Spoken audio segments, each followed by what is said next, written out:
Today I wanted to talk about how you can use heart rate training, knowing your resting heart rate, your training heart rate zones, as well as your training pace, and how that can measure whether you're overtraining or if your training and recovery is imbalanced and you're on your way to peak performance.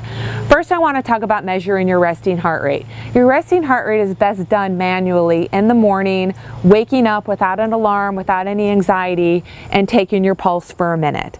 And you do that over a series of a few days to really hone in on that average resting heart rate. But if you're waking up tired and exhausted and anxiety, it's not a true indication of your resting heart rate.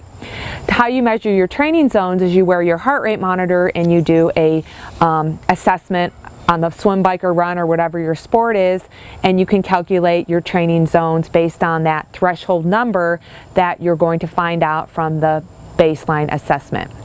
Now that you know your training zones, let's talk about how you can use resting heart rate, training heart rate, and training pace. So, first and foremost, if you're someone who monitors your resting heart rate, and if it's ever 5 beats above your normal resting heart rate, that's a surefire sign that you are either overtrained or you're on your way to getting sick. I like athletes to know that by feel. You should know if you're feeling overtrained, if you have dead legs, and if you're just extremely fatigued. There are a lot of other signs of feeling overtrained besides resting heart rate, but resting heart rate is a really good indication of that. You know when you're getting ill. And so taking that resting heart rate is just going to kind of confirm that you need to rest and take time off. Not even active recovery, you just need to take a day or more off. The second example, if your resting heart rate is normal, your training heart rate is normal, and your training pace is normal, then you are in recovery balance. You're in that, your recovery is matching your training and you're in harmony, and that's exactly the place you want to be. You want that normal resting heart rate. You want to make sure your training heart rate is what you're following given the training details, and you want to make sure that pace is in line, assuming it's flat and there's no terrain that's varying your pace. That's where you want to be. If your resting heart rate is normal and your training heart rate is elevated, but your training pace is normal, then you may just be training too hard. Again, that's pretty common for beginners as well as experienced athletes. Let me repeat that. If your resting heart rate is normal, your training heart rate is slightly elevated, but your training speed or pace is normal, you're probably going too hard for the indicated details of the workout and training intent. So you just got to kind of monitor that and dial in your rate of perceived effort and make a note in your training log that you probably pushed the pace a little bit too hard given the details of the workout, if the details of the workout were meant to be lower. If your resting heart rate is above normal, your training heart rate is normal, and your training pace or speed is normal, then you may that resting heart rate may be elevated because you just didn't get a lot of sleep. Maybe you're a little bit dehydrated when you woke up. Maybe you're just feeling some mental anxiety, and that's causing the rise of your heart rate.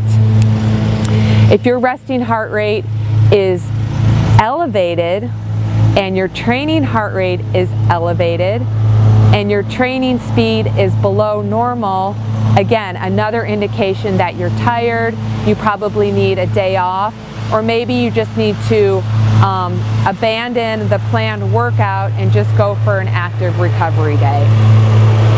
If your resting heart rate is normal, but your training heart rate begins to drop when you're in the midst of the workout details, and then your speed begins to drop, again, another indication that you probably are fatigued, maybe you have dead legs, maybe you had a big weight training session that caused you to have dead legs, that caused you not to be able to maintain that training heart rate or that speed, and again, make it an active recovery day or take a day off.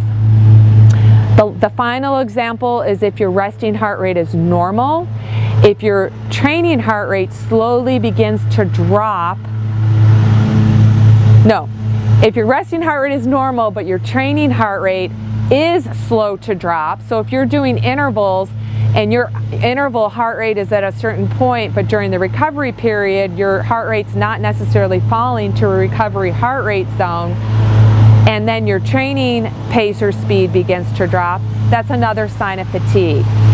So monitoring the resting heart rate, the training heart rate, along with speed, as well as rate of perceived effort, is going to give you a lot of data, a lot of feedback on what's going on with your life to causing that increase or decrease of resting heart rate, kind of the factors that are increasing your training speed as well as training heart rate, and allow you to make some changes and really dial in your training and or training zones.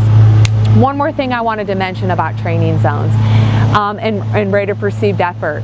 There's going to be a time where your threshold heart rate today is not going to be the same threshold heart rate that it is 3 months from today if you're following a proper training plan, progressive training plan with duration and intensity. So make sure you, if that's the case, if you're noticing these wide differences, then it's just do another test, do another baseline assessment, repeat the test that you did on day one, and recalculate and redial in your training zones.